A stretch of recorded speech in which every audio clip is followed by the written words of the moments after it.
esta es la fuerza, digamos, completa que yo calculo en la norma. Este sería F sub S. ¿Sí?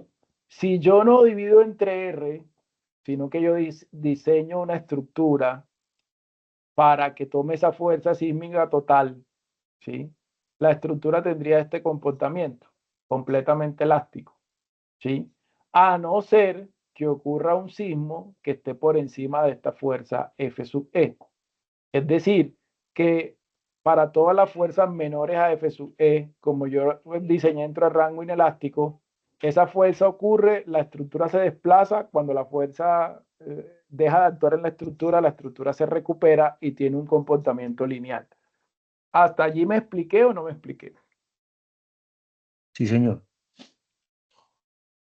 Listo. ¿Qué pasa si yo cojo esta fuerza, que yo sé que es la fuerza que va a ocurrir, y la divido entre R? Y diseño con esa fuerza dividida entre R. Pasa lo que está acá. Lo que pasa es que esto para nosotros es una nube negra, ¿sí? Que uno asume que todo se comporta bien. Pero cuando yo divido entre R, como la fuerza sísmica real no se va a reducir, sino que yo estoy dividiéndola entre R para obtener diseños económicamente viables, por darles, digamos, la relación real, pues la estructura va a entrar sí o sí en el rango inelástico, ¿sí? Es decir, esta fuerza sísmica va a ocurrir, el comportamiento de la estructura no va a ser elástico, sino que va a entrar en el rango inelástico, y lo que yo debo garantizar es que cuando entre en el rango inelástico, ella disipa energía de forma segura. Es decir, no pasa lo que le pasa al clic cuando yo le hago n número de repeticiones que se calienta y se parte. Entonces, si el R es, si yo tuviera un R de 1, pues sería la fuerza sísmica total y el comportamiento sería netamente elástico. Si el R es de 2, yo estoy diciendo que esta fuerza reducida entre 2 me va a llevar a la estructura como a este punto, ¿sí? Es decir, que a ese punto, con el acero de refuerzo que yo tengo que es menor, ella se va a seguir comportando de forma segura, pero va a poder entrar a ese rango. Y cuando yo pongo 5, estoy diciendo que la estructura va a llegar por acá, ¿sí? Pero yo le pongo tanto acero que termina con un comportamiento seguro, ¿sí? Y no colapsa, sino que permite que las personas evacúen.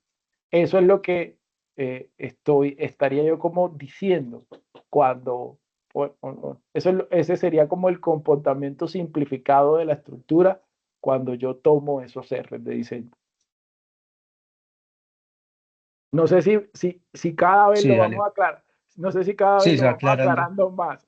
Sí, se va Sí. aclarando más, pero claro, ya. Sí, Muchas profe, gracias. excelente. Bueno, de todas maneras, ahí como les digo, yo siempre trataré de hacer la conversación lo más integral posible, tocando n número de temas. Entonces, aquí dice fuerzas sísmicas. Ayúdame, James, con esta diapositiva, ya me duele la garganta. Correcto. Criterios para el cálculo de solicitaciones A10.4. C. Fuerzas sísmicas. Fuerza sísmica. Las fuerzas sísmicas FS que el sismo de diseño impone a la edificación se deben determinar por medio del método de la fuerza horizontal tal como se prescribe en el capítulo A4. Estas fuerzas sísmicas deben distribuirse en la altura de acuerdo con el mismo método de la fuerza horizontal equivalente. Se permite utilizar el método de análisis dinámico dado en el capítulo A5 si a juicio del diseñador hay suficiente información para permitir su uso.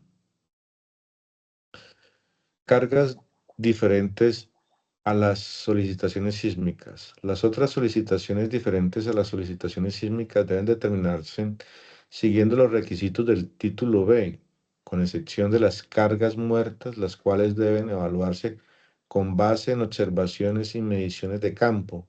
Las cargas muertas en ningún caso para efectos de determinar las solicitaciones equivalentes pueden ser menores a las prescritas en el título B. Listo, es lo que hemos venido hablando. Tengo que estimar unas fuerzas sísmicas y tengo que estimar unas cargas muertas.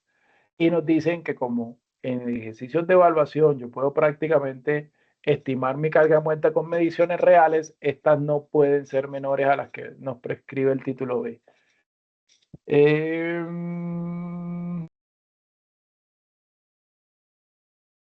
Juan Ramírez, ayúdanos con esta diapositiva.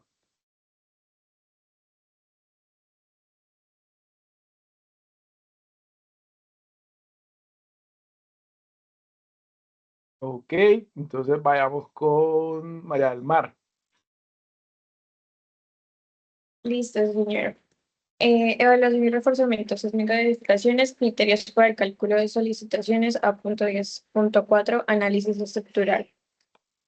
A.10.4.2.7, análisis estructural. Con el fin de determinar las fuerzas y esfuerzos internos de la estructura, debe llevarse a cabo un análisis estructural por medio de uno de los modelos matemáticos permitidos por este reglamento.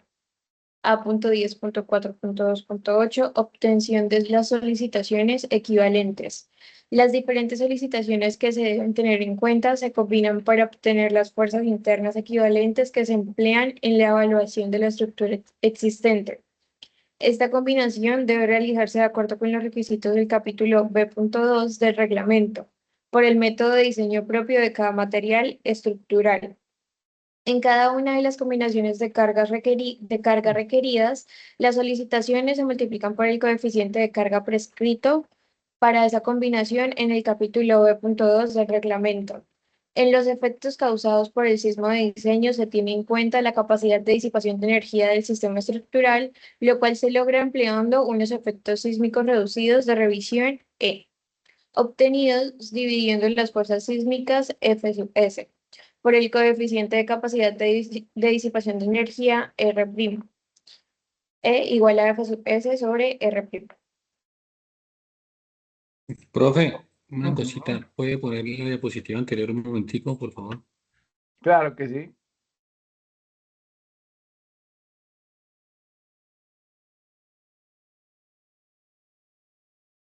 Ahí está. Listo, gracias. Listo, gracias. Ok. ¿Hay alguna pregunta o solamente curiosidad?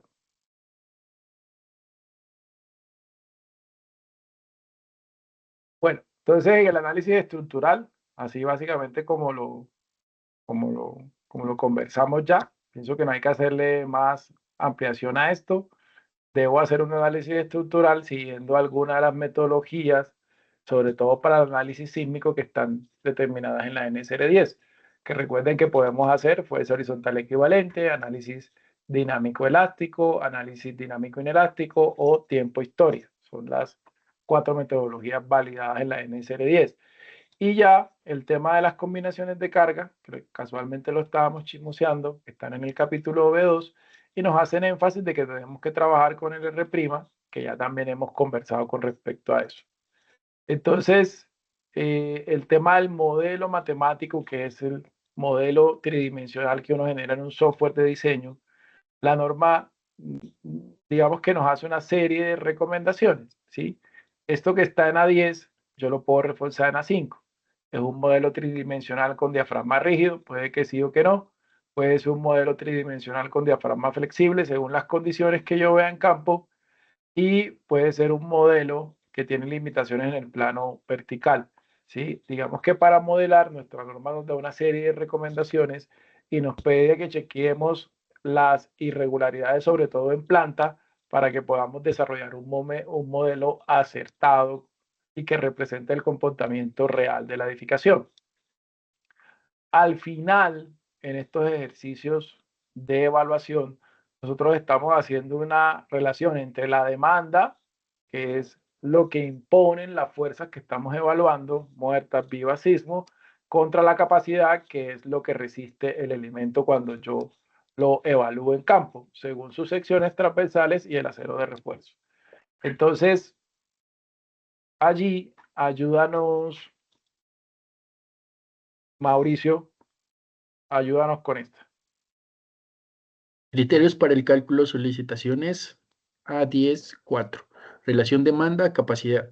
Relación entre demanda y capacidad. Deben determinarse unos índices de sobreesfuerzo y de flexibilidad que permitan definir la capacidad de la estructura existente de soportar y responder adecuadamente ante las solicitaciones equivalentes definidas en A10.4.2. Definición del índice de sobreesfuerzo. El índice de sobreesfuerzo se expresa como el cociente entre las solicitaciones equivalentes calculadas de acuerdo con la A10.4.2 y resistencia efectiva. Tienen dos acepciones. Índice sobreesfuerzo de los elementos, el cual se refiere al índice de sobreesfuerzo de cada uno de los elementos estructurales individuales, y índice sobreesfuerzo de la estructura, cuando se determina para toda la estructura, evaluando los elementos con un mayor índice de sobreesfuerzo individual y tomando en consideración su importancia dentro de la resistencia general de la estructura como un conjunto.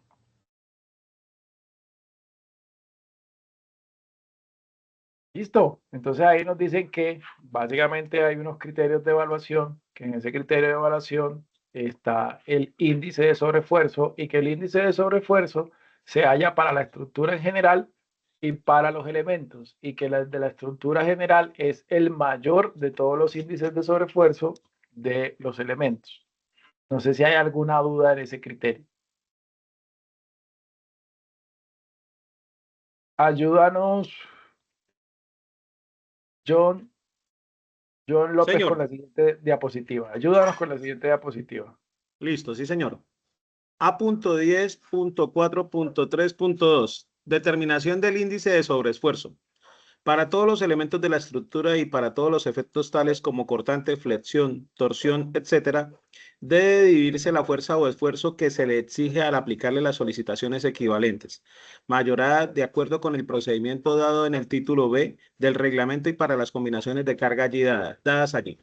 Por la resistencia efectiva del elemento, el índice de sobreesfuerzo para toda la estructura corresponderá al mayor obtenido de estos cocientes entre los elementos que puedan poner en peligro la estabilidad general de la edificación. A.10.4.33. Resistencia existente de los elementos. La resistencia existente de los elementos de la estructura N sub EX debe ser determinada por el ingeniero que hace la evaluación con base en la información disponible y utilizando su mejor criterio y experiencia. Por resistencia se define el nivel de fuerza o esfuerzo al cual el elemento deja de responder en el rango elástico o el nivel al cual los materiales frágiles llegan a su resistencia máxima o el nivel al cual los materiales dúctiles inician su fluencia. En general, la resistencia existente corresponde a los valores que se obtienen para cada material estructural al aplicar los modelos de resistencia que prescribe el reglamento en los títulos correspondientes. Listo, lo que les comentaba. Hay una resistencia efectiva, reduciendo un poquito la diapositiva, y esa resistencia efectiva es la resistencia, de resistencia existente, es la resistencia del elemento que nosotros tenemos en campo cuando lo medimos según su geometría y la calidad de los materiales que lo constituyen. Ronald, ayúdanos con la siguiente diapositiva. Sí, Ingeniero, señor. antes de continuar, una consultica.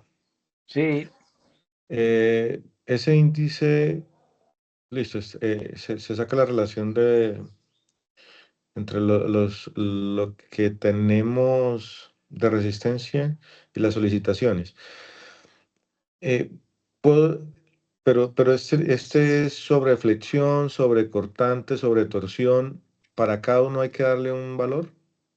sí, ese es sobre todas las solicitaciones que tiene, digamos, el elemento que yo estoy evaluando. Y Entonces, hay personas que cuando hacen estas evaluaciones dicen, vigas, las vigas solo las voy a evaluar a momento y a corte, ¿sí? Y no tienen en cuenta la torsión. Digamos que eso es válido hasta cierto punto y según la geometría de la edificación, ¿no? Puede que yo tenga una viga que tenga un voladizo, digamos que nace a partir de la viga hacia afuera y que sea un voladizo representativo y ese voladizo le induzca una torsión a la misma, entonces ahí habría que chequear por momento, por constante y por torsión. O sea, realmente ahí es un criterio. Pero cuando uno tiene o sea, cuando yo tengo una viga ya conformada, pues ella tiene una capacidad a fuerza axial, tiene una capacidad constante en un sentido, tiene una capacidad constante en el otro sentido, a un momento en un sentido, a un momento en el otro sentido y a la torsión. Y eso yo lo puedo, digamos, calcular, y usualmente esos cálculos se hacen para el nudo y el centro, para los nudos y el centro. No sé si me estoy explicando. Sí, correcto. ¿Dónde están las mayores, en realidad Entonces, están las mayores bueno, solicitaciones? si yo hago este mamarracho Esfuerzos. aquí, uno calcula esas solicitaciones para este punto y para el centro. Entonces, usualmente, pues, por lo menos yo hago una tabla de Excel, donde en la tabla de Excel calculo el N, calculo el BX, calculo el BY, calculo el momento en X, calculo el momento en Y y calculo la torsión de este elemento, porque eso es un elemento espacial y yo puedo hacer ese cálculo. Y eso lo pongo en la parte de arriba de la tabla y en la parte de abajo de la parte de arriba de la celda y en la parte de abajo cojo el resultado de todas las combinaciones y lo copio de Tabs o del programa que estoy usando, lo pego por debajo, todos botan las mismas 6 listas. Así en orden, tal cual como la puse aquí, así la botan los programas. Y divido, y ahí sé si mi elemento está, digamos, cortico en algún esfuerzo. Hay quienes no hacen ese ejercicio, sino que calculan áreas de acero. Eso también, digamos que es aceptable, ¿sí? Digamos en el medio. Pero pues creo que eso al final termina siendo como un acuerdo entre, digamos, el que hace la memoria y el que se la revisa, ¿sí? De cómo quisiera que se vieran los resultados, ¿sí? Yo he visto que, como les digo, que hay gente, a mí me gusta hacer verificaciones de esfuerzos por elementos, pero hay ingenieros que hacen son verificaciones de área, el área que me pide el análisis que estoy haciendo contra el área que tengo, y eso también es válido. No sé si eso aclara la pregunta. Sí, ahora, cuando tienes para cada elemento un índice, me imagino que escoges el menor, pero para toda edificación se solicita solo uno, ¿cierto? Digamos que más que eso, uno debe hacer esa evaluación en todos los elementos vigas y columnas que yo tengo, ¿sí? Tanto para la estructura principal y en algunos casos uno lo debe hacer para la estructura secundaria, pero la norma básicamente pide que se evalúe el sistema principal de resistencia, ¿sí? Entonces, como se hace por elementos, pues es un poquito engorroso dependiendo de las dimensiones de la estructura, pero se debe hacer para cada uno de los elementos. Y de cada uno de los elementos, yo estimo una relación de demanda-capacidad y el mayor es, digamos, el que gobierna el de toda la estructura. Supongamos que yo evalúo 4 vigas y obtengo que 2 cumplen y 2 no cumplen, y las 2 que no cumplen en relaciones demanda-capacidad, una está en 1.2 y la otra está en 2.2. Entonces, el índice general es 2.2, porque la estructura terminaría fallando inicialmente por ese elemento, pero en la redistribución de cargas todo se estaría afectando. Entonces, la posibilidad de fallar, según las normativas de evaluación, es la posibilidad de que falle el elemento más cargado. Por eso se hacen esas dos relaciones. Ya, sí, claro.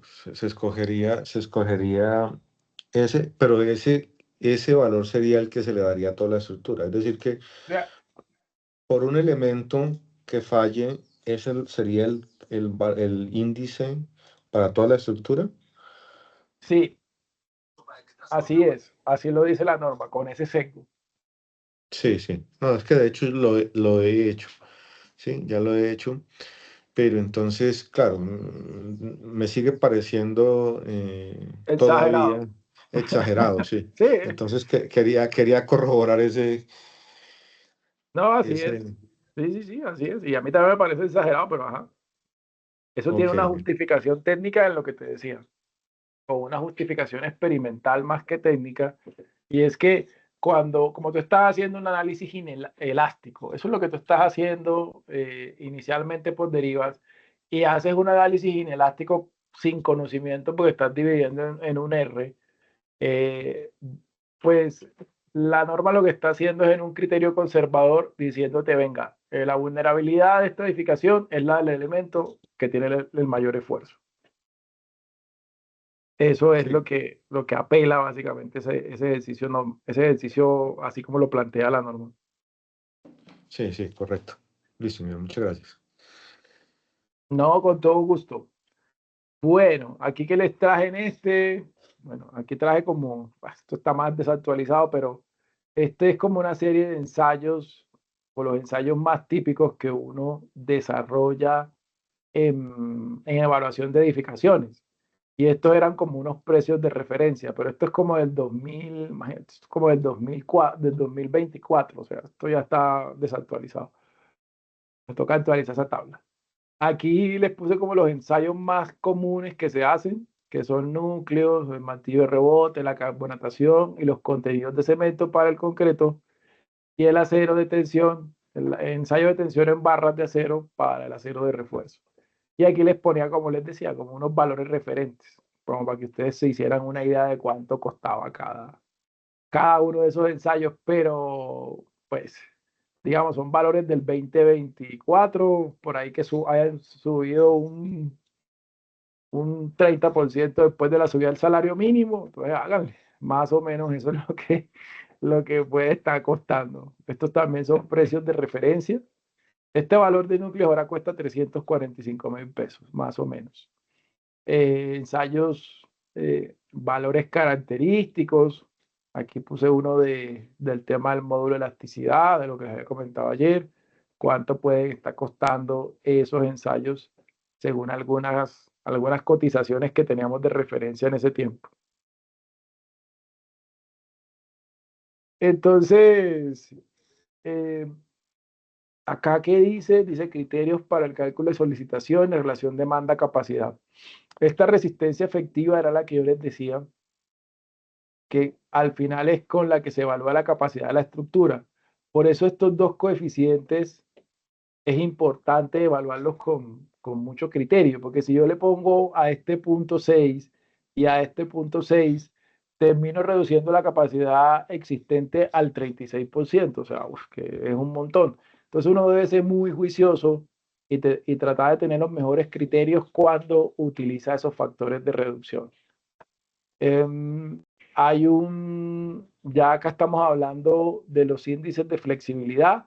También hay uno por piso y hay uno por la estructura, que sería el mayor de todos, así como lo hacíamos en índices de sobreesfuerzo. Y este básicamente es comparar la deflexión que estoy obteniendo contra la deflexión del sesgo normativo, que es el 1% de la altura de cada piso según el capítulo A6. Entonces ya acá hay un resumen según lo que dice la norma. Para ver, Joana, ayúdame con esta diapositiva.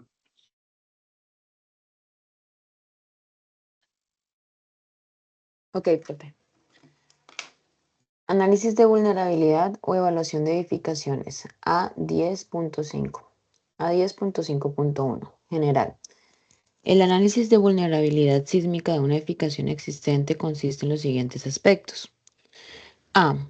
Determinación de los índices de sobreesfuerzo individual de todos los elementos estructurales de la edificación, considerando las relaciones entre la demanda sísmica de esfuerzos y la capacidad de resistirlos. B. Formulación de una hipótesis de secuencia de falla de la edificación con base en la línea de menor resistencia, identificando la incidencia de la falla progresiva de los elementos, iniciando con aquellos con un mayor índice de sobreesfuerzo. C. Definición de un índice de sobreesfuerzo general de la edificación, definido con base en los resultados de B. El inverso del índice de sobreesfuerzo general expresa la vulnerabilidad de la edificación como una fracción de la resistencia que tendría una edificación nueva construida de acuerdo con los requisitos de la presente versión del reglamento. Y, por último, D, obtención de un índice de flexibilidad general de la edificación, definido con base en el procedimiento definido en A10.4.3.5. El inverso del índice de flexibilidad general expresa la vulnerabilidad sísmica de la edificación como una fracción de la rigidez que tendría una edificación nueva construida de acuerdo con los requisitos de la presente versión del reglamento. Listo. De Listo. todo esto, lo más interesante, gracias, Joana, es ese tema que habla de la formulación de una hipótesis de secuencia de falla de la edificación con base en la línea de menor resistencia. La línea de menor resistencia es la que está definida por los elementos que tienen los mayores, digamos, los mayores índices de relación demanda-capacidad, hablando de índices de sobreesfuerzo. Y en esa hipótesis, uno debe tomar, digamos, los modelos matemáticos para poderla reforzar. Uno debe tomar los modelos matemáticos y, digamos, si aquí tengo un pórtico y esta es mi viga 1 y esta es mi viga 2 y me aparece que la viga 1 falla, uno tiene que coger el modelo y articular la viga por aquí y articular la viga por acá. Si es falla por flexión, si es flexión y corte, prácticamente la anula y vuelve a correr el modelo y va haciendo una secuencia de fallas sobre qué elementos van fallando de forma progresiva, ¿sí? Hay software que hacen eso colocando uno, haciendo un ejercicio inelástico sin que uno esté haciendo ese procedimiento.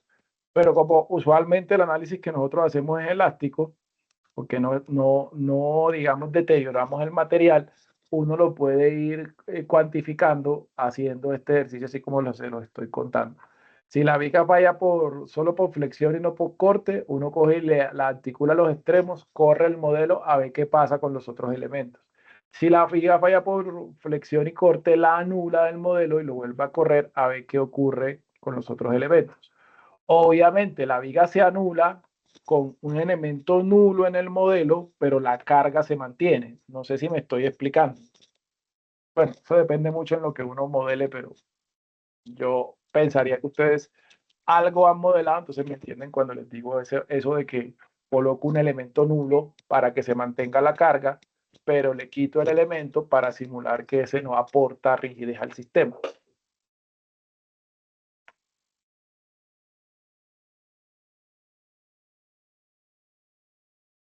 No Sí, sé es si como me cuando es como cuando se coloca una placa de, ¿cómo se me olvidó el término? Una placa que no aporta rigidez. Sí, es como cuando uno modela edificios de mampostería o edificios de concreto y en vez de colocar un shell, por favor, no coloque el shell porque eso Sí, no es un shell, membrana. Se le coloca membrana. coloca una membrana. Tiene un poquito más de trabajo colocar la membrana, pero es el deber ser. Así es que realmente funciona según la norma. Bueno, ayúdame, Cristian Quintero, ayúdame con esta diapositiva. Listo, profe. Evaluación y reforzamiento sísmico de edificaciones.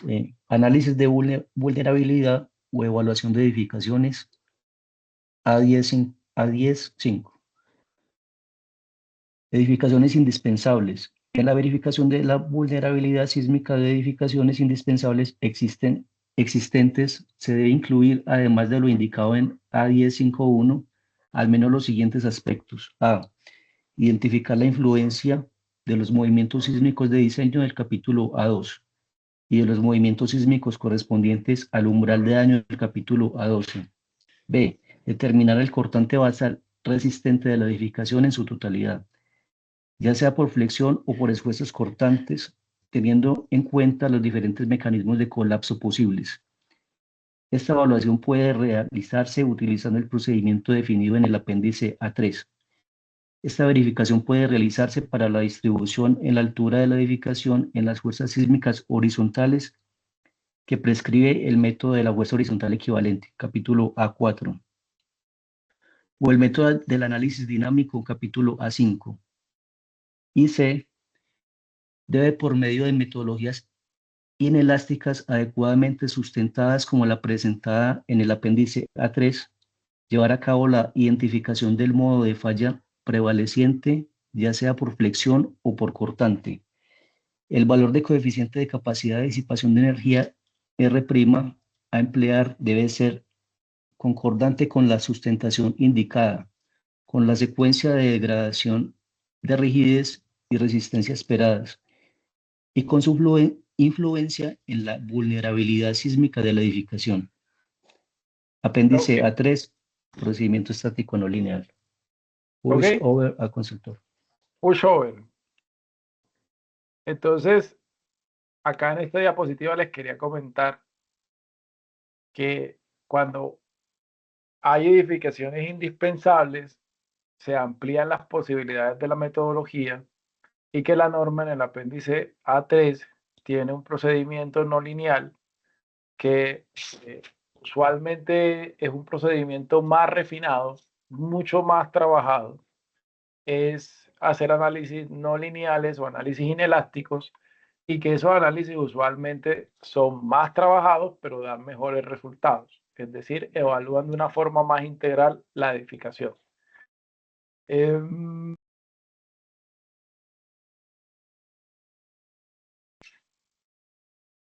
Juan Ramírez, ayúdanos con esta diapositiva. Modificaciones A16. A. Ampliaciones adosadas y en altura.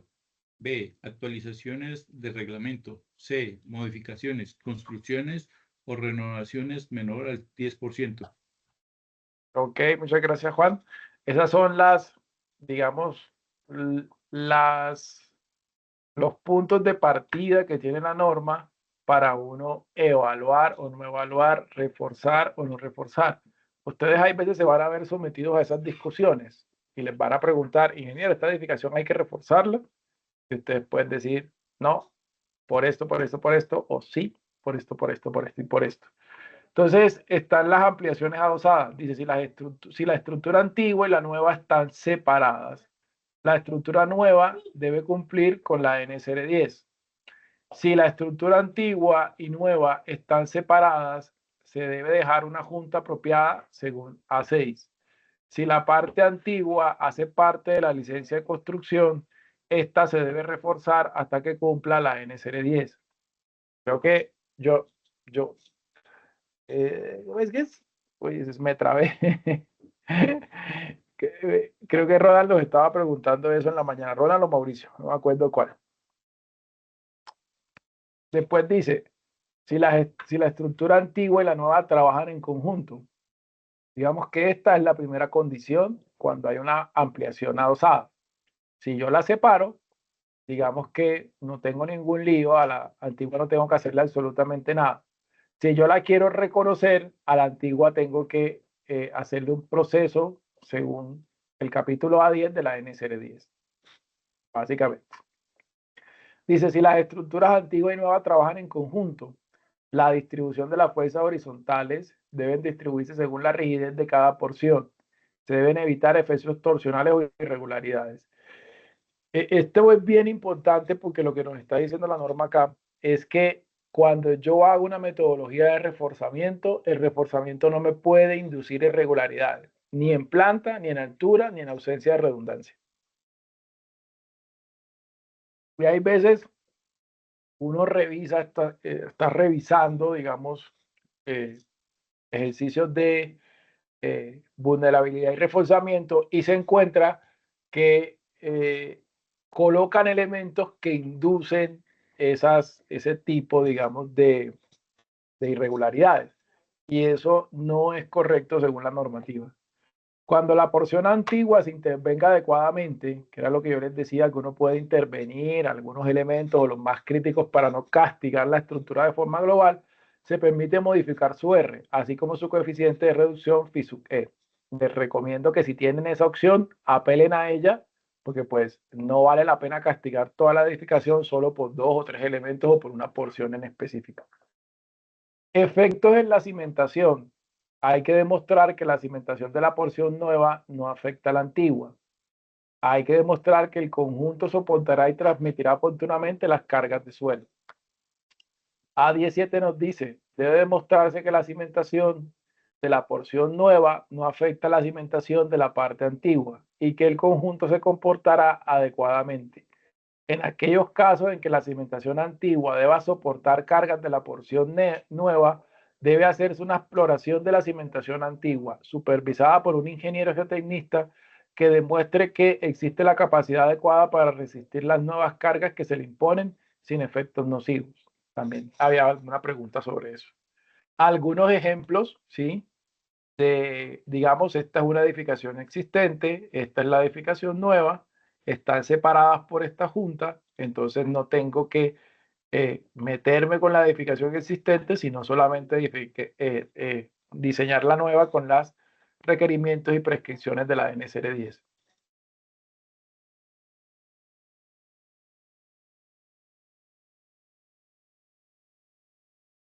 Sigamos con James. Ayúdame con esta diapositiva. Correcto. Modificaciones en altura A10-8. En esta modificación se trabaja con el conjunto de fuerzas horizontales y gravitacionales, un análisis integral, acción en conjunto, amarres adecuados. Usar R' calculado en la evaluación. C. Se permite modificar Φe a nivel de intervención. D. Se debe garantizar que el empalme entre elementos antiguos y nuevos es adecuado. E. Debe revisarse la cimentación bajo la supervisión de un geotecnista. Efecto vuelco. A10-8-6. Efectos en la cimentación. El efecto de las fuerzas horizontales y verticales en la cimentación de la estructura tomada en conjunto debe ser investigado bajo supervisión de un ingeniero geotecnista. Debe demostrarse que la cimentación es capaz de comportarse adecuadamente desde el punto de vista de capacidad portante, asentamientos y especialmente para efectos de vuelco producido por las fuerzas horizontales, trabajando con una nueva altura mayor de la edificación. Entonces, en esta parte están asumiendo que estamos haciendo una modificación en altura donde le subimos a la edificación un piso adicional. Lo que nos comentaba o lo que nos preguntaba uno de los compañeros al inicio de la clase. Entonces, cuando yo cojo esa edificación de un piso, de 2 pisos y le pongo un edificio adicional, la norma me dice, sea cuidadoso y verifique que la edificación va a trabajar en conjunto, es decir, para resistir fuerzas horizontales y gravitacionales, es decir, que tengo que hacer un modelo completo. Y usted debe hacer un diseño integral, amarrando de forma adecuada lo nuevo con lo antiguo, que es como la mayor falencia que uno encuentra, que cuando se hace ese amarre, en algunos casos las construcciones se van planeando, entonces las personas dejan ahí los pelos o las barras de acero, entonces eso nos garantiza una conexión adecuada. Pero muchas veces eso no estuvo planeado y entonces esa unión o esa prolongación del efecto de la columna en el nudo muchas veces se hace de forma inadecuada. Entonces nos están haciendo una observación con respecto a eso. Esto de calcular el R de la evaluación está relacionado en que yo puedo tener un edificio de mampostería y le puedo poner encima un edificio de pórticos en concreto, entonces debo escoger un R en el conjunto que cumpla digamos, el estándar del R menor, ¿sí? Entonces me están diciendo que puedo hacer combinaciones de sistemas estructurales en altura según las que permite la norma, pero que tengo que ser cuidadoso con la escogencia de ese R. Puedo modificar el FISUE haciendo algunas intervenciones y debo ser muy cuidadoso con los empalmes de elementos antiguos y nuevos, ¿sí?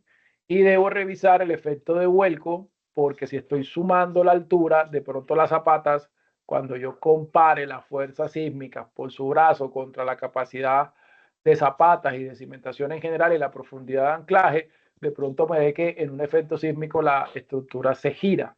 Usualmente eso uno lo hace para los ejes cortos, no para los ejes largos. Porque físicamente un eje largo pues es difícil que se vuelque. Y me explico un poco más. Si yo tengo un edificio con esta configuración, es difícil que el volcamiento se dé en este sentido, pero sí puede ocurrir en este sentido, que el edificio se vaya de forma lateral, pues va a tener menos brazos de palanca. Ejemplo de modificaciones en alturas, cuando, no sé, a una edificación existente le colocan un piso más. Este es un ejemplo de ese tipo. Y algunos grafiquitos de modificaciones de varios tipos, en altura, adosadas, en planta, ¿sí? Un ejemplito ahí. Dice actualización al reglamento o rehabilitación sísmica. Es llevar una estructura existente que cumpla los alcances de una edificación nueva según la NCR 10. Y ahí hay un ejemplo de un reforzamiento donde tengo una edificación en concreto que le estoy usando este sistema metálico para que cumpla seguramente las fuerzas sísmicas. Ayúdame, Wilfred, con esta diapositiva. Dile, cuéntame, Cristian. Bueno, con respecto a lo que mencionó de los pelos, usted que tiene experiencia, bastante experiencia en el tema, ¿qué hacer cuando no existen? O sea, cuando los cortan y hay que prolongar pues las columnas. Pues eso, ese tema se resuelve con una buena estrategia de anclaje, ¿sí? Entonces, en mi caso, nosotros usualmente recomendamos, uno, que haya una escarificación, por lo menos de una sección transversal de un porcentaje de la sección transversal de la columna. O sea, de pronto acá puedo dibujar mejor. Supongamos que esta es la columna en su parte final, por acá viene una viga. Cambio de color, este es el acero de refuerzo. Estos serían como los flejes. Usualmente nosotros cuando hacemos esto, mandamos a hacer una demolición de este estilo. Una demolición, digamos, voy a decir parcial y con maña. Es decir, que yo utilice equipos de bajo impacto para generar la menor cantidad de microfisuraciones posibles o no generar microfisuraciones. Cuando yo hago este tema, yo cojo esta barra, la mando a alinear acá y esta barra la mando a alinear acá. Al hacer eso, yo estoy básicamente generando una superficie de contacto que no es la longitud total, pero estoy debilitando este punto. Entonces, en ese caso, mando a hacer un anclaje para el refuerzo nuevo, ¿sí? En la longitud. Y acá, en este punto, entre, digamos, el acero que doblé y el que está, usualmente mando a colocar un refuerzo adicional suplementario. Entendiendo que cuando doblo esta varilla, dependiendo del diámetro, pues voy a perder resistencia porque pues la tuerzo y le pongo un prefuerzo y la giro y le pongo otro prefuerzo. Entonces, yo por lo menos soluciono eso desde este punto de vista, ¿sí? Haciendo este tipo pues como de detalles que me parece que le garantizan a uno la transmisión de esfuerzos total entre un elemento y otro. Y lo otro que hago es que este punto pues suplemento con unos flejes. Le trato de poner una mayor cuantía en la zona de arranque y donde hago como el traslapo de las dos barras. Esa es una solución. Uno también puede coger esta barra, que también es una buena solución. Me voy a regresar haciendo lo mismo, haciendo como una especie de cajo de batea. Coge este refuerzo que está así, lo coge y lo tuerce o lo pone recto o no, que perdón, lo corta y cuando lo corta pone el refuerzo que viene y aquí hace una conexión mecánica. No sé si saben a qué me refiero.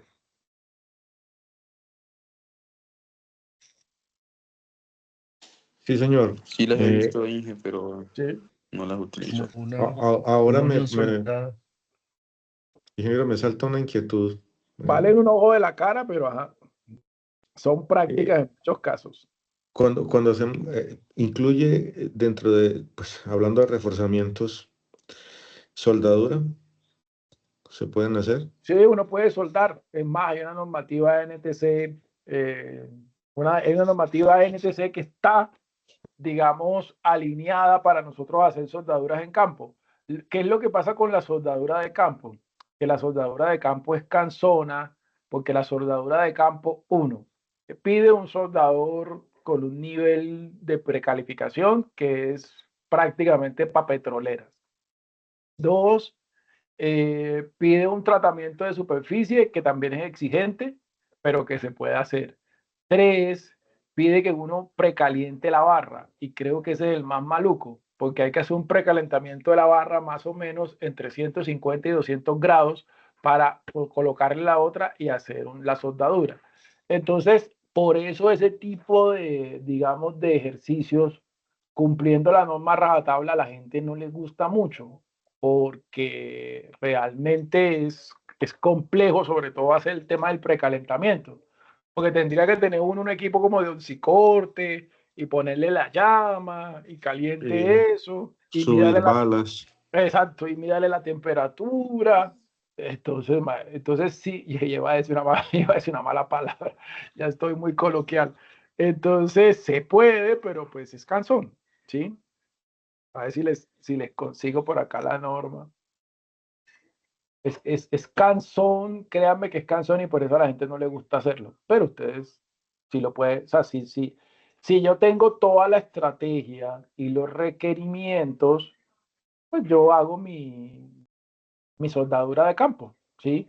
Y esa soldadura se puede a tope, se puede con un ángulo de respaldo, ¿sí? O se puede con una varilla de respaldo. Son los tres mecanismos que están, digamos, validados por la NSR10, por la NTC, perdón, y que pues y también por la NSR10 están en esa línea. Espérense para que yo tenga un ejemplo por acá de eso, a ver si se los muestro. ¿Qué es lo otro que le piden a uno cuando uno hace esos empates? ¿Sí? Que el soldador que uno tiene en campo, aquí qué dice, hoy puse lo que no era, que el soldador que uno tiene en campo haga como un muñeco de prueba, por así hacerlo, con la experticia que él tiene, y uno lleva esa probeta y la ensaya, ¿sí? Y valida que el fallo es como dice la norma. No sé si me explico. Sí, claro. Entonces eso en una obra grande, pues las obras Precalificar la unión, exacto, prácticamente. eso en una obra grande, pues la plata de la obra grande da para eso. Pero eso en una obra chiquita, uy, no, eso carga mucho la obra chiquita. La verdad, sí. ¿Qué anda? Lo mismo que de pronto hacer una perforación y utilizar epóxico, ¿no? Sí, hacer la perforación en el epóxico es una buena solución. Lo que pasa es que tú tienes que tener muy bien claro cuál es, digamos, la capacidad real del epóxico, ¿sí? Para que la profundidad de perforación y el tipo de epóxico realmente desarrollen FY, que es lo que les pide la norma. Entonces, hay veces uno lo que encuentra es digamos, como una recomendación de profundidad que no es la adecuada para el epóxico que se está tratando. Eso es lo que hay veces uno consigue. Entonces, no sé, una barra, uno ve que para una barra de 3/4 le ponen 20 centímetros, pero eso está un tanto mal especificado porque esos 20 centímetros son para otro tipo de uso y eso lo dice el catálogo. Cuando ya uno ve cuál es el requerimiento real, se da cuenta que una barra de media, es que digo, de 3/4, necesita por lo menos una perforación que va de 47 a 60 en profundidad para que realmente pueda desarrollar el FY, ¿sí? ¿No? Y ahí sí ya se complica. Y Pues que es como media columna prácticamente. Es muy profundo. no, pues 60 centímetros tampoco, pues. Tampoco, como dicen por ahí, nos vamos a poner dramáticos, pero sí es más difícil perforar esos 60 centímetros, ¿sí? Eso es Sí, lo y único. se complica si el concreto no tiene la resistencia mínima Ah, para sí, desarrollar. eso sí, cuando uno hace anclajes, pues digamos que hay un tema y es que la resistencia del concreto es fundamental, ¿sí? O sea, si yo hago anclajes, yo tengo que cumplir unas resistencias mínimas porque si no, la falla ocurre de una forma, digamos, frágil. y yo tengo que garantizar que en un criterio de anclaje que hay 3 fallas comunes, falla la barra y no falla el cono por el concreto, por lo menos en temas de ductilidad. Y pues si el concreto es bajito, pues garantizar eso, pues es difícil. Si el concreto tiene buena resistencia, pues seguramente nos va a cumplir, ¿sí? A ver, aquí lo encontré. Espérenme un segundo. Porque a mí me gusta mostrarles cosas chéveres. Esta es una ficha técnica. Alguna vez una de las 2 niñas que tenemos en el grupo andaba preguntando por eso. Una ficha de patología. ¿Sí? Una ficha de patología que nosotros hicimos para una piña de amarre en un muelle en Cartagena. Bonita sí me quedó, ¿o no? Y en esa ficha técnica, nosotros, dadas las dificultades de, digamos, las reparaciones y porque el cliente tenía la posibilidad de hacer todo lo que estábamos hablando, le recomendamos hacer esta unión con un ángulo de respaldo. Y esa unión con ese ángulo de respaldo tiene que cumplir esta normativa. ¿Sí? Como para que ustedes lo tengan en cuenta. Entonces, se puede, está dentro de la norma, tiene un procedimiento pues maluco de hacer en obra, pero pues hay unas obras y por lo menos a nuestro cliente le convenía más hacer esto que empezar a hacer traslapos de 1.40, que es lo que necesitan las barras que estábamos colocando. O colocar una conexión mecánica que le costaba 3 veces más que hacer estas soldaduras, porque pues él trabaja en esta línea y tiene soldadores precalificados y tiene toda digamos, el equipo para poderlo hacer de la forma correcta. Entonces ahí tienen ese dato, NTC 4040. Y esto ya en general, pues chismosear, esto es una ficha de patología donde uno enlista las posibles causas, la sintomatología, ¿sí? Donde uno hace, como dice, una descripción de los productos de reparación con su huella y le pasa al cliente las fichas técnicas, le coloca el procedimiento de intervención de obra, limpieza de incrustaciones, inspección de la superficie, escarificación de la superficie, aplicación de una fenolftaleína para tener la tranquilidad de que estamos en un concreto sano, ¿sí? Dependiendo de la estructura, hay veces uno recomienda eso. Remoción de unos aceros de refuerzo que están ahí todos feos, aplicar pues puentes de adherencia y hacer el armado. Pues primero uno hace el armado y después aplica el puente de adherencia, genera la formaleta. Aquí algunas recomendaciones para, digamos, coser unas fisuras que habían ahí con un aditivo epóxico que tiene un buen comportamiento para el medio agresivo de mar. O sea, no puedo recomendar cualquiera. Digamos, el llenado y una pintura epóxica general para que se vea que eso quedó como nueva, para que ustedes se hagan una idea de cómo se arma una ficha de patología. Seguramente les voy a mostrar otros ejemplos, ¿sí? Entonces, ya volviendo nuevamente a nuestra presentación, dice reparaciones de edificaciones dañadas por sismo. Creo que esta es la parte final del capítulo que estamos viendo. ¿Saben qué íbamos?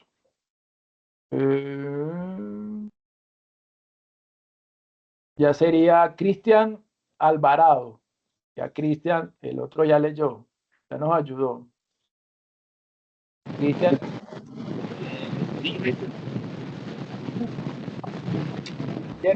Tiene muy mal retorno, entonces vamos a pasar. ¿Listo? Cristian, tiene muy mal retorno, entonces esta vez no. La siguiente clase virtual que tengamos, creo que nos queda una más, ahí me ayudas con la lectura de las diapositivas. Entonces, bueno, María del Mar. Sí, señor. Ayúdanos con esto. Dale. Reparación de edificaciones dañadas por sismo a punto 10.10. A punto 10.10.1.1. Objeto. Una edificación reparada de acuerdo con los requisitos establecidos aquí debe cumplir el propósito mismo de las normas sismo resistentes como se indica en el artículo 1 de la Ley 400 de 1997 y en A.1.2.2 del presente reglamento. A.10.10.1.2 Alcance de la reparación. De acuerdo con el tipo de daños presentados, con excepción de las edificaciones de los grupos de uso 3 y 4, las cuales deben cumplir con lo establecido en A.10.9.2.1, el alcance de la reparación se podrá enfocar en una de las siguientes maneras. Primero, daños en los elementos no estructurales, sin daños en los elementos estructurales. La reparación se limitará a intervenir los elementos no estructurales afectados de acuerdo con los requisitos del capítulo A.9 del reglamento. Segundo, daños estructurales imputables a interacción adversa con elementos no estructurales. El alcance de la reparación se puede limitar a reparar los elementos estructurales afectados, eliminando la interacción adversa de los elementos no estructurales, siguiendo los requisitos del capítulo A.9. Gracias, María del Mar. Entonces acá nos están dando unos lineamientos para nosotros reparar edificaciones después de la ocurrencia de un evento sísmico. Y si yo soy precavido y soy dueño de edificaciones del grupo de uso 3 y 4, yo podría, digamos, desarrollar esas reparaciones antes de. Entonces, por lo menos aquí hay daños de elementos no estructurales sin daños de los elementos estructurales. Porque acá en este caso, ¿qué pasó? Acá en este caso se fisuraron los muros. Este es un edificio ubicado en Cali después de la ocurrencia de un sismo más o menos en el 2004. ¿Sí? Este elemento pues se fisuraron mucho las fachadas. Columna ¿sí? corta, ¿no? Sí, este sí es columna corta. Entonces aquí se fisuraron mucho las fachadas, pero no estuvieron comprometidos los elementos estructurales, hablando de muros, columnas y pantallas. Esto fue lo que pasó en la Universidad del Cauca en el sismo del 84 en uno de los edificios. Esto es lo que se llama columna captiva o columna corta. Obviamente, al no tener una dilatación este muro que está hecho en mampostería, pues en tolete, la luz de desplazamiento básicamente se acorta esta distancia y como la fuerza sigue siendo la misma, el momento se incrementa y las fuerzas de corte se incrementan porque pues el momento es fuerza por distancia y el brazo se reduce y eso hace que la columna falle. ¿Sí? Entonces dice daños estructurales imputables a interacción adversa con elementos no estructurales. Reparación de edificaciones dañadas por sismo. Otra vez, dice otros tipos de daño. A ver, vamos a seguir ahí chismoseando. Alexander Rodríguez.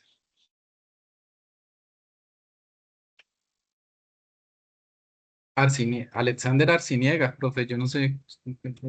Ah, ya, sí, vi mal. Sí, sí. Ah, Sí, bueno. dale, Alexander. ayúdanos con esta. Evaluación y reforzamiento sísmico de las edificaciones. Reparaciones de edificaciones dañadas por sismo A10.10. 3. Otro tipo de daños. El alcance de la reparación estará dictado por la capacidad de cumplir los objetivos estructurales primordiales del diseño sismorresistente de proveer resistencia adecuada ante las solicitaciones impuestas por el sismo, sin que la estructura tenga deflexiones horizontales, derivas excesivas al verse afectada por ellas. Para garantizar el cumplimiento de estos objetivos se debe realizar una evaluación de la estructura en general. De acuerdo con los resultados de esta evaluación, determinar los elementos de la edificación deben invertirse, los cuales en muchos casos comprenden más los que simplemente hay que reparar. Al alcance de la intervención debe cubrir como mínimo los elementos como mínimo los elementos estructurales que sufrieron daño. B, los elementos estructurales del sistema de resistencia sísmica necesarios para dar la resistencia sísmica mínima requerida. C, los elementos estructurales del sistema de resistencia sísmica necesarios para cumplir los requisitos de la deriva. Y los elementos no estructurales que sufrieron daño. Hay que reparar todo. Podría ser. Pero dicen que hay otros tipos de daños que se pueden producir, nos lo resumen acá, elementos estructurales que no sufrieron daño, elementos estructurales del sistema de resistencia sísmica, los elementos estructurales del sistema de resistencia sísmica necesarios para cumplir el requisito de deriva, los elementos no estructurales que sufrieron daño. ¿Sí? En ese otro tipo de daños, básicamente, nos están haciendo referencia a todo lo que se puede deteriorar, digamos, en la ocurrencia de un evento sísmico. Aquí hay unos criterios de reparación, nos dan unas normativas que podemos consultar. Esto está dentro de la NSR 10. Entonces, pueden ir a, como digo yo, a chismosear allá para ampliar el tema y vamos a pasar al FEMA 154, que es lo que les decía de la evaluación rápida. Pero antes de pasar a ese FEMA, no sé si tengan alguna duda, alguna pregunta, no sé. Yo sé que puede que algunos temas sean un poco nuevos. Créanme que mi única intención es que ustedes conceptualmente se fortalezcan con estas clases. No sé si tengan, como les estaba diciendo, si tengan dudas, si tengan preguntas, las pueden hacer ahora o también cuando la próxima vez que nos veamos, las pueden hacer. No duden en preguntar. Yo no tengo lío con eso y si sé les voy a contestar una vez y si no sé les voy a decir no sé, pero les consigo la respuesta porque pues la idea, como digo yo, es que todos hagamos un proceso de aprendizaje. Les quiero mostrar a ver, les quiero mostrar un estudio de vulnerabilidad. A ver si lo encuentro. Entonces, espérenme un segundo mientras lo encuentro. Voy a...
Profe, puedo hacer otra pregunta, pero de la clase pasada, ¿sí?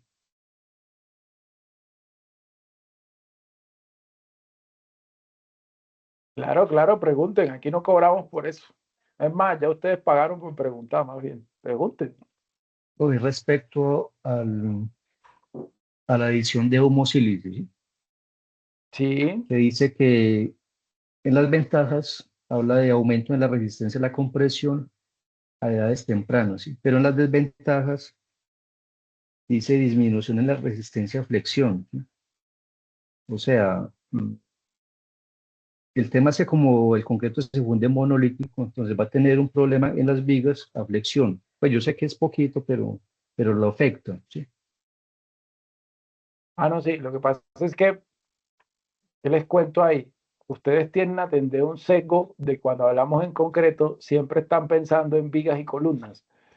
Y de pronto en vigas y columnas el efecto que produce el humo de sílice no es tan relevante como el efecto de esa flexión que podría generar en una placa de piso, en una placa de contrapiso, donde en muchas ocasiones la placa ni siquiera lleva refuerzo y la capacidad del concreto de resistir flexión le toca al concreto por sí solito. Entonces puede que en un elemento de viga eso sea despreciable, pero en una condición de concreto fundido en losas de contrapiso, sí podría no ser tan despreciable. No sé si me explico. Sí, que no es tan significativo entonces en la superestructura. Sí, usualmente eso no es tan significativo, pero recuerden que nosotros hemos visto esas patologías de forma general y las hemos visto para tanto infraestructura como para superestructura. Regálenme 5 minutos, les voy a mostrar este documento. No sé qué tan bien se ve ahí, si tiene la suficiente ampliación y les voy a mostrar un resumen de eso. Regálenme Está bien, 5 hijo. minutos ya.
¿Aló? ¿Ahí me escuchan? Sí, profe, sí. Bueno, entonces les quiero mostrar un informe de vulnerabilidad y reforzamiento que elaboramos allá en la oficina para un cliente en particular. ¿Sí? Entonces, fíjense que les muestro un poquito el contexto. Tenemos una introducción, unos objetivos generales, específicos, una justificación, alcance, datos generales, historia clínica, localización general, análisis estructural, generalidades, configuración, comprobación de la cimentación existente, análisis de carga, grupo de uso, materiales de construcción, influencia sobre las otras estructuras, determinación de los coeficientes de reducción, vulnerabilidad, análisis dinámico, modos de vibración, constante basal, coeficiente de disipación, irregularidad torsional. Aquí hay un par de errores de ortografía, análisis de deriva, análisis del umbral de daño, porque era una edificación de grupo de uso 3, la traje por eso también, índices de sobreesfuerzo, vulnerabilidad de la cimentación, vulnerabilidad de la estructura de cubierta, reforzamiento estructural, normas de diseño, metodologías de análisis de diseño, materiales, análisis de carga, análisis sísmico, irregularidades, ¿sí? Por bloques, ya se van a dar cuenta que hace referencia a los bloques, fuerza horizontal equivalente, análisis dinámico, conclusiones, recomendaciones y los anexos, ¿sí? Si ustedes se dan cuenta, aquí tengo 1000 y pico de páginas para aproximadamente unos 2000 metros cuadrados de edificación. Entonces, la introducción es como una ubicación de lo que estamos haciendo, a quién nos estamos dirigiendo, el área de la estructura, algunos antecedentes, ¿sí? Eso es la introducción con algunas imágenes. Esos son unos colegios. El objetivo básicamente es analizar y establecer el grado de vulnerabilidad de la edificación y plantear unas estrategias de reforzamiento. ¿Qué me hace cumplir esos objetivos general que está en la norma? Unos objetivos específicos que yo los describo y están relacionados con las etapas que vimos ahora. Fíjense que aquí hay pues como un planteamiento de los bloques de la edificación. Hacemos unos alcances que están muy relacionados con el alcance de la norma y empezamos a hacer descripciones de la edificación. Tipo de cimentación, ahí hacemos una descripción, son zapatas a 2 metros, con estas alturas. Esta era una edificación que nosotros teníamos planos estructurales y teníamos planos, fotos, pero no teníamos memorias de cálculo, pero teníamos algo de información. Número de bloques, una especificación de los bloques, la altura de la edificación, las características de la estructura, que es una descripción del sistema estructural, que en este caso era un pórtico resistente a momento, con las dimensiones de los elementos, con las dimensiones de las columnas, vigas, entrepisos y las descripciones de los ejes, de las separaciones, etcétera, etcétera. El estado de conservación, hay grietas y fisuras en los muros, más no en los elementos no estructurales. La información existente, lo que les dije alguna vez que se llama información secundaria, uno la enlista, ¿sí? No se observan intervenciones previas, la habitabilidad o uso estaba fuera de servicio porque presentó unas fisuras en unos baños, unas fisuras en elementos no estructurales, y como es de entender, la mayoría de las personas que habitan las edificaciones no son ingenieros y no saben cuantificar el riesgo, y prácticamente por eso la dejaron de utilizar, más aún porque era un colegio. La historia clínica está relacionada en cuáles son los antecedentes de esa edificación. Entonces, el nombre, la localización, el uso, el año de construcción, el sistema estructural, el grupo de uso y su importancia, la normativa hacia la cual yo la voy a actualizar y algunas, digamos, informaciones generales. Sismicidad, el análisis de la estructura, cómo lo íbamos a hacer, unas generalidades, ¿sí? El reconocimiento, que es la inspección visual, hicimos unas topografías, hicimos unos recorridos con unas imágenes, ¿sí? Hicimos una serie pues, de tomas, ubicándolas siempre con respecto a un plano que entregamos complementario. Configuración estructural, una descripción, comprobación de la cimentación existente con el estudio de suelos y con la metodología que les conté. Las estimaciones de las cargas, siempre cumpliendo los requerimientos que nos muestra la norma, con respecto a que no deben ser menores a los de la normativa, pues en su título B se hacen las estimaciones de las cargas y, digamos, se comparan con los criterios normativos. Todo eso son análisis de cargas, ¿sí? La estimación de las cargas sísmicas con las consideraciones de sitio y con el grupo de uso, el espectro de diseño y el espectro del umbral de daño. Con los dos debo evaluar. Referencias de las cargas de viento, granizo que no aplican y otras combinaciones.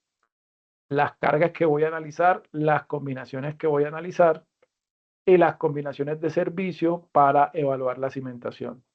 Especificación del grupo de uso, materiales de construcción, que fueron todos los ensayos que evaluamos para identificar, digamos, la resistencia de sitio. Fíjense que aquí quitamos los pañetes, que hay gente que hace esclerometría sobre pañetes y eso es incorrecto. Aquí quitamos los pañetes y pulimos la superficie para obtener ese paneo, como les dije inicialmente, con ensayos no destructivos. Lo hicimos sobre todo en columnas, más que en vigas, ¿sí? Porque así también lo referencian las normativas. Ahí pusimos todos los ejemplos con nuestro muchacho, pues, digamos, haciendo el ejercicio que a la vez nos sirve de evidencia. Obtuvimos unos rebotes y con eso se calculan en correlaciones con los núcleos, se calculan una resistencia. Los ensayos no destructivos ayudan mucho para panear de forma integral la estructura, porque pues yo no puedo llenar la estructura de huecos porque eso es contraproducente. Es lo ideal, pero sería lo contraproducente. La influencia de las edificaciones vecinas, ¿sí? Básicamente hay una de un piso y su influencia es muy poco.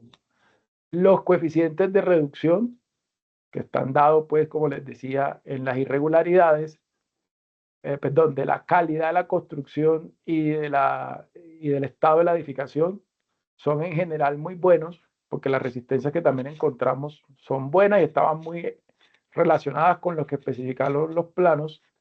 Los análisis dinámicos, el constante basal y su comparativo, debido a la, digamos, y según lo que dice la norma, que cuando hacemos análisis dinámicos tenemos que trabajar con el 80 o el 90% de la fuerza horizontal equivalente dependiendo de la irregularidad de la edificación.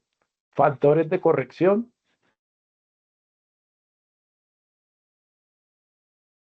El R o los coeficientes de disipación de energía. Fíjense que los asumimos según el sitio, pero los redujimos también. Porque aquí teníamos la gran ventaja, terminamos trabajando con este R.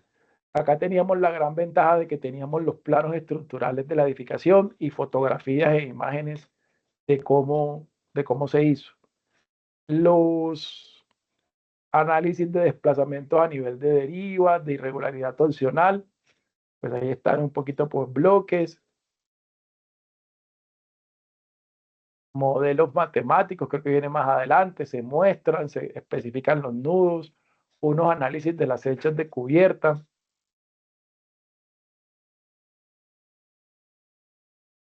Pasando acá un poquito más rápido porque pues siempre tiene información esto.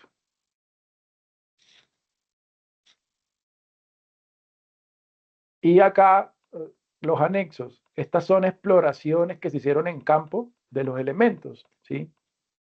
Ahí quedaron, bueno, temas de laboratorios, esto ya se los había mostrado, las esclerometrías, los núcleos que sacamos. La cantidad de núcleos, como les digo, depende del área y del volumen de concreto. Las calas, para ver las distribuciones de los aceros de refuerzo y comprobar recubrimientos. Los apiques de las cimentaciones, para verificarlo con los planos, que estaban prácticamente iguales.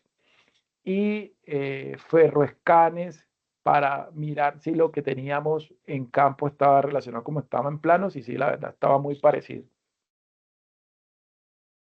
Está ya el ejercicio de vulnerabilidad. Fíjense que ahí pues de un bloque.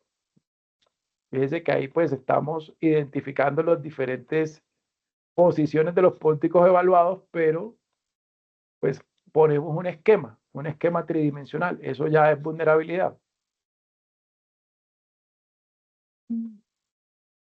A ver, índices de sobreesfuerzo. Nosotros usualmente trabajamos un programa que se llama DSCAP.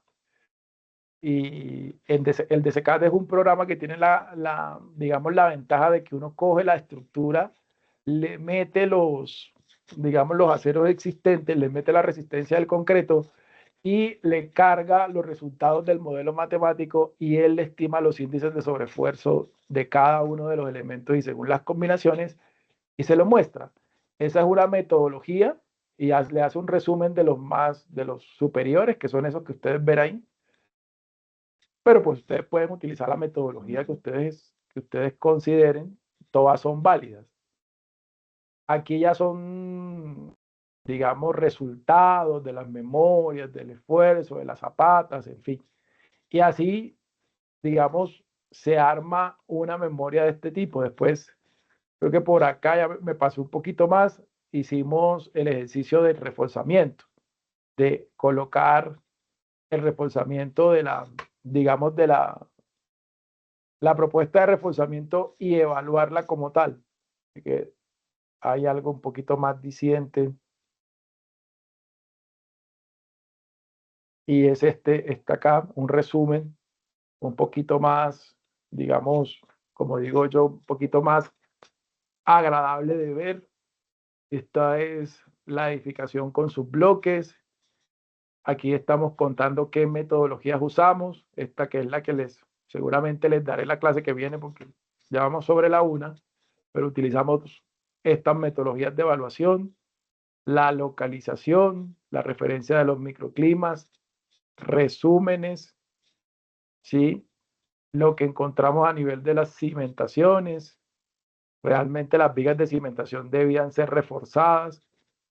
Y digamos que acá el reforzamiento, digamos, se extendió un poco más, porque esta era una edificación que era un colegio y los colegios antes eran grupos de uso 2. Y a pasarlos a 3, el sismo se incrementa en un 25% y pues los elementos se van a ver afectados definitivamente. Aquí hicimos una infografía con respecto a los sismos que habían pasado en esa zona y cómo se habían comportado y que la estructura se había comportado bien, que es un garante.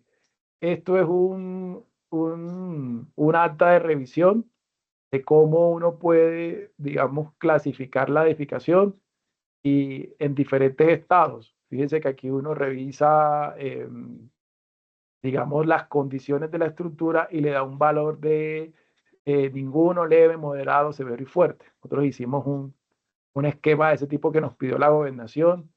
Aquí trabajamos con unas fichas de patología que nosotros mismos hemos creado para estos ejercicios, donde se clasifican las configuraciones estructurales, la condición de la estructura y permite hacer calificaciones en un procedimiento de 1 a 3.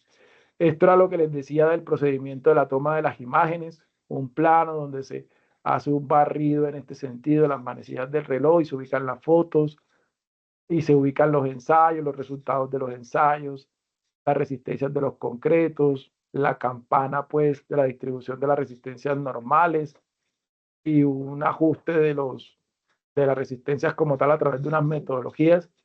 Eso lo vamos a ver más adelante, las escalas, la inspección de la cimentación, los ensayos de carbonatación, unas petrografías que les hicimos, eso ya se los había contado, el ejercicio de la localización de los ensayos con digamos, con su ubicación en cada uno de los bloques, el resumen de la petrografía, las normativas que utilizamos para las estrategias de reforzamiento, que son estas que están aquí, las propuestas para el reforzamiento de elementos no estructurales que estaban fisurados, los resúmenes del diagnóstico de los estudios de patología, las fichas de reparación para, digamos, diferentes elementos y las propuestas de reforzamiento que debían ser, digamos, ejecutadas en campo. Básicamente nos fuimos por la opción de hacer una estructura mixta sumando elementos en diagonales concéntricas, que era lo más práctico y lo más rápido para el edificio, ¿sí? Aquí se adicionaron algunas pantallas en algunos bloques. Aquí ven ustedes las camisas de los elementos que mandamos a reforzar. Aquí están haciendo refuerzos a nivel de las cimentaciones y acoplando los muros, unos pilotes que hubo que hacer para reforzar la cimentación y algunos elementos ya acabados y terminados y cubiertos con la estructura, ¿sí? Ahí les puedo como comentar ese caso, como para que ustedes se vayan ambientando de cómo son los estudios, cómo se hacen, cómo se planean los ensayos. Bueno, todo lo que les he dicho hasta ahora está en este ejemplo que les acabo de mostrar y del cual, digamos, les mostré el ejercicio completo: vulnerabilidad, reforzamiento y la implementación en campo. Bueno, ya llevamos... Profe, ¿Qué? ¿cuánto? Qué pena la pregunta, No pregunte. de pronto indiscreta. No, ¿Cuánto no. podría estar costando un estudio así, pues sin ejecución, solamente realizar el estudio de... Los estudios de vulnerabilidad, incluyendo el reforzamiento, cuestan, y los ensayos cuestan de 20 a 25.000 pesos el metro cuadrado. Es decir, que esa era una edificación que tenía más o menos 3.000 metros cuadrados. Si yo multiplico eso por 25.000, eso da como unos, ¿qué? Como unos... Eso da unos 75 millones de pesos. A eso hay que meterle la logística, ¿sí? Y la logística pesa más o menos. La logística es el transporte de los equipos, el cuidado de los equipos, una persona que esté de HSQ, que se la piden a uno en los ensayos, el tema de la reposición de los materiales, el tema de la reposición de las calas, el tema de, digamos, de, como les decía, de toda la logística en obra y de la administración, la utilidad de los imprevistos y del IVA, y eso pesa bastante. Eso es como un 49% más. Termina uno cobrando más o menos 120, 130 millones por un estudio de ese tipo. O sea que quedan libres, 75 millones libres. Ah, sí, eso es solo nuestro ejercicio. O sea, nuestro ejercicio vale eso, 20 a 25.000 pesos, y ese le carga a uno toda la administración. Yo no voy a levantar lápiz para que otro gane más plata que yo, ¿no? Ni abate. Yo no entiendo cómo hay gente que diseña a 2.000 pesos el metro cuadrado. Tiene uno que quererse muy poquito y no valora todo lo que ha estudiado y el esfuerzo que está haciendo para estar cobrando eso. Entonces, eso es más o menos lo que puede estar costando un estudio de esta magnitud, ¿sí? Como les digo, de 20 a 25.000 pesos. Obviamente este estudio costó un poco más porque la zona no era, o sea, esto fue en la que les conté, allá en Putumayo, que se llama el sitio en Villa Garzón.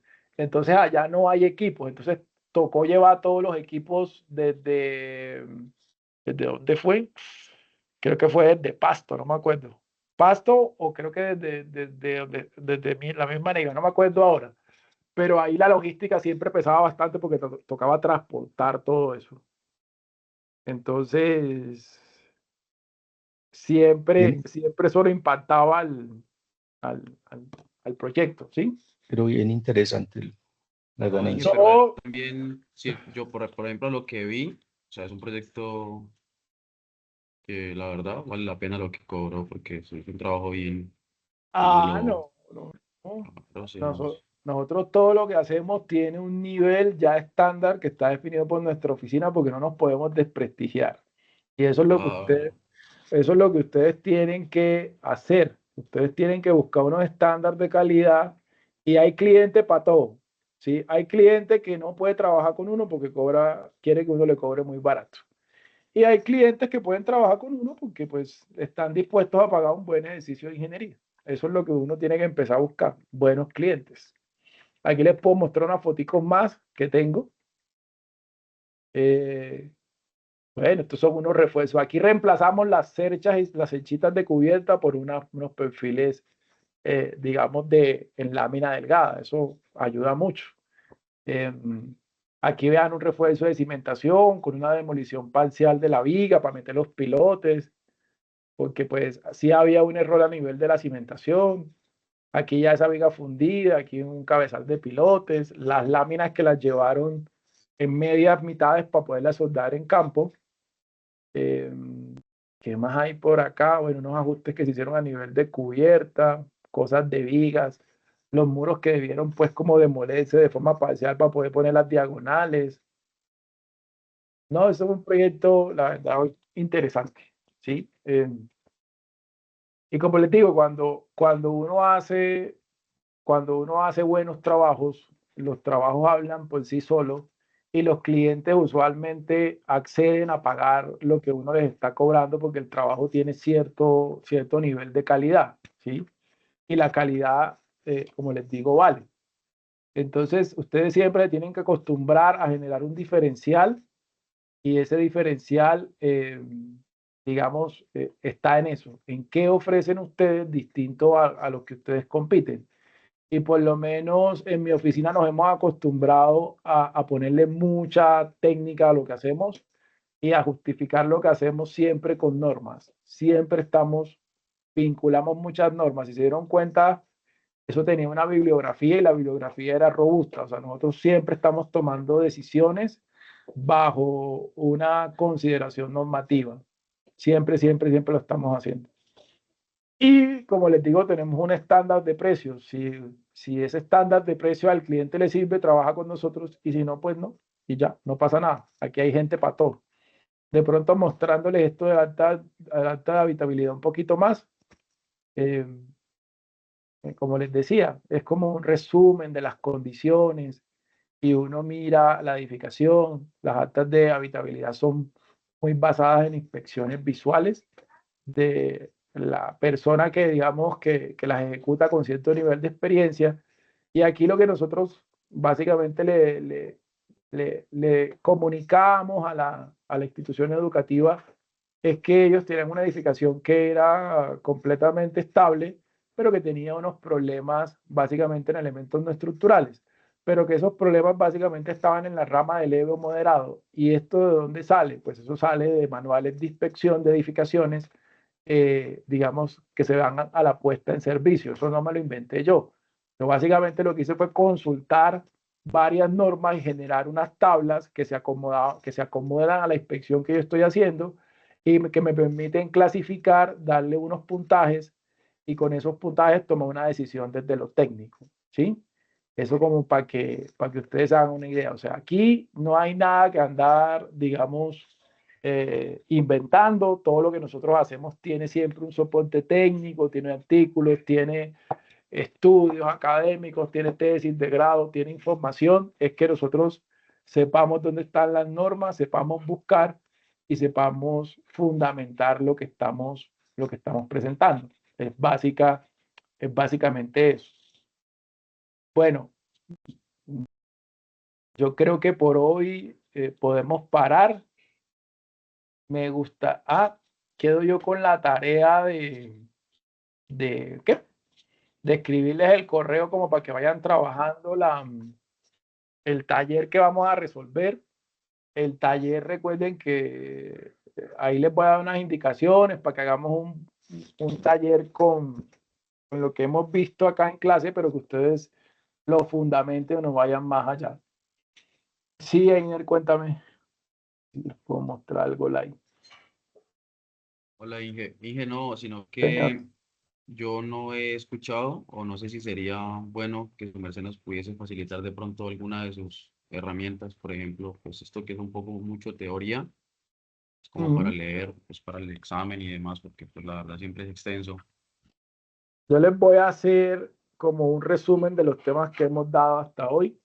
Se los mando en el correo y les daré unas apartes de las diapositivas, pero a mí no me gusta prestar mis diapositivas, porque eso Profe, termina la copiadera. es de- Yo tengo un tema en ese aspecto y a mí no me gusta prestar mis diapositivas.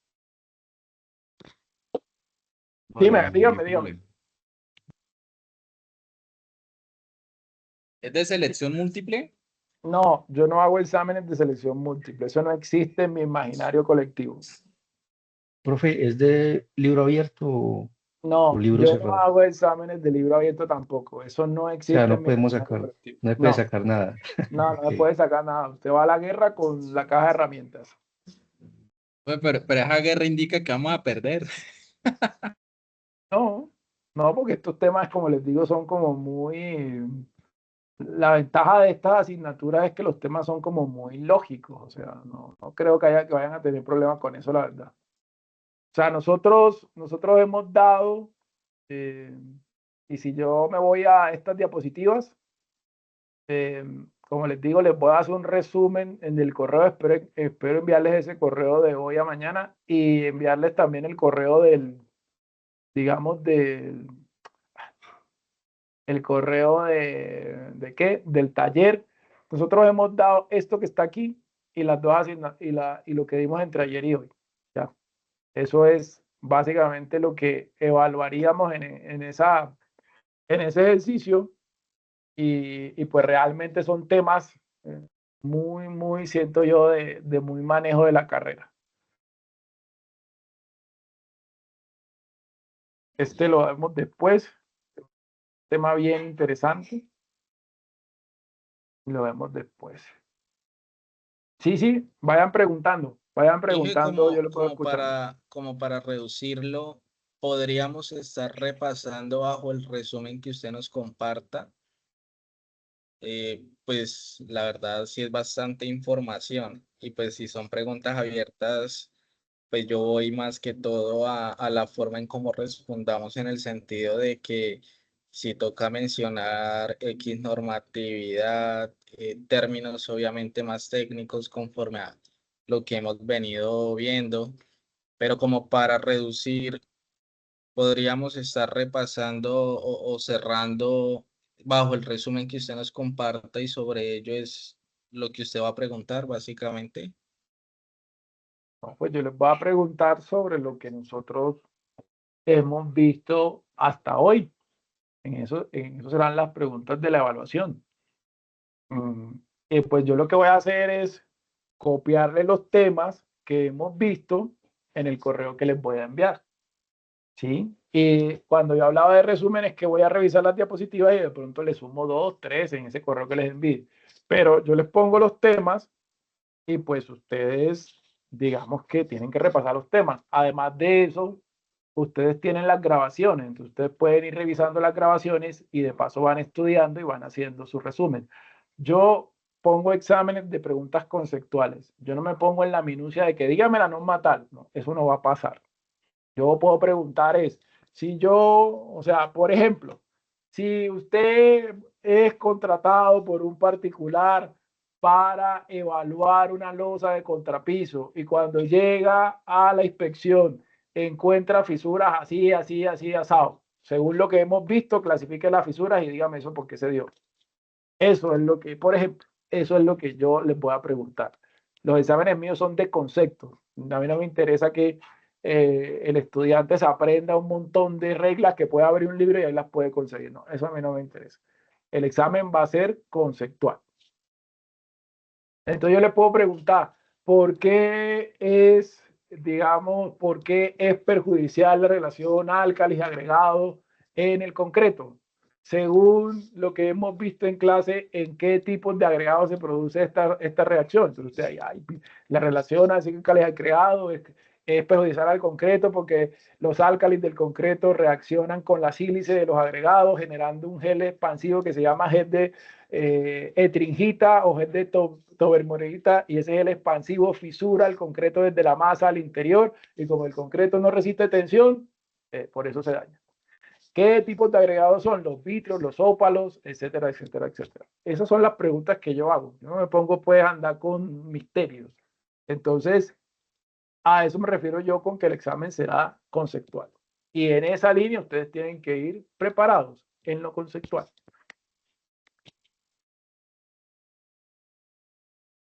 Les quería mostrar una cosa y no la encuentro, mano. Profe, ¿será que, bueno, no sé si está dentro de sus posibilidades que nos regalara, por ejemplo, un informe así como el de la institución educativa, así como por tenerlo, por saber el proceso, por cómo se hace todo, sí? No, eso termina mi informe por allá plagiado por alguno de ustedes. Paso. Digamos, lo estoy diciendo entre molestando y no. Yo les puedo enviar un resumen de cómo nosotros lo estructuramos, pero no les puedo enviar un informe. Eso, digamos que eso yo considero que profesionalmente no es correcto. Y anda. Les quería mostrar como unas imágenes, unas cosas, pero no las encuentro.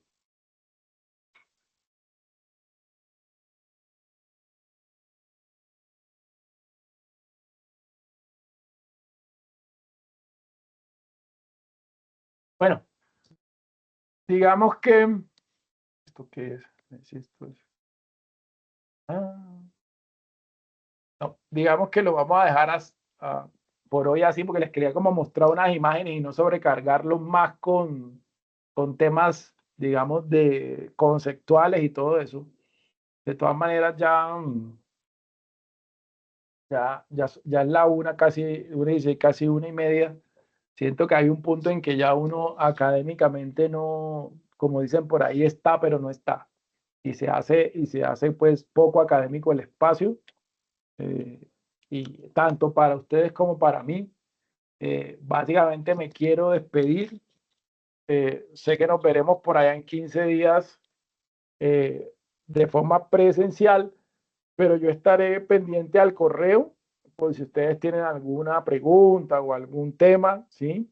No le pongan mucha tiza a eso de la evaluación, porque como les digo, mis evaluaciones buscan básicamente evaluar lo conceptual, que es lo que hemos venido conversando y dando hasta el momento. En el tema del taller sí les voy a pedir un poquito más de extensión, seguramente les voy a pedir, les voy a copiar para que se hagan una idea, que consigan la norma que valide ese tipo de reforzamiento, si la hay, o artículos, en fin, les voy a pedir que hagan un trabajo, digamos, al nivel de la especialización donde estamos y al nivel de ustedes. Entonces no crean que va a ser un taller donde ustedes solamente van a resolver lo que vimos, porque va a tener más componentes.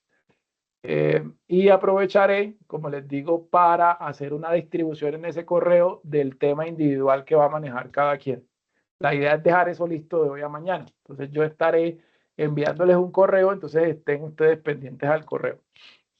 Me quiero despedir, no antes sin darle las gracias por la asistencia, por, digamos, el interés que demuestran ustedes en estas clases. Para mí es complaciente. Y como digo yo, trato de darles lo mejor de todas las aristas en esto que estamos viendo. Espero que, como les dije en la primera clase, esto les esté gustando como lo estamos haciendo. Si ustedes ven que hay algo que podamos mejorar, lo pueden decir en esta, así abiertamente, o me pueden escribir un correo. Yo no tengo básicamente ningún inconveniente con eso. Entonces los dejo por hoy. Les mando un saludo amable y nos vemos por ahí en 15 días. ¿Listo? Voy a agradecerle también y muchas gracias por la Listo, profe, paciencia que nos gracias. tiene, la paciencia y la practicidad en las clases. Son muy buenas las clases, la verdad. Bueno, Cristian, muchas gracias, muy amable. Perdón, Ahí profe, nos buen estamos. día. A Hasta ustedes, luego, profe, muchas gracias. que pasen, que es puente. Bueno, pues. Profe, muchísimas gracias por todo. Excelente su clase. Chao. Buen fin de Chao, semana. lo Hasta luego, mismo, nos profe. vemos. Nos vemos.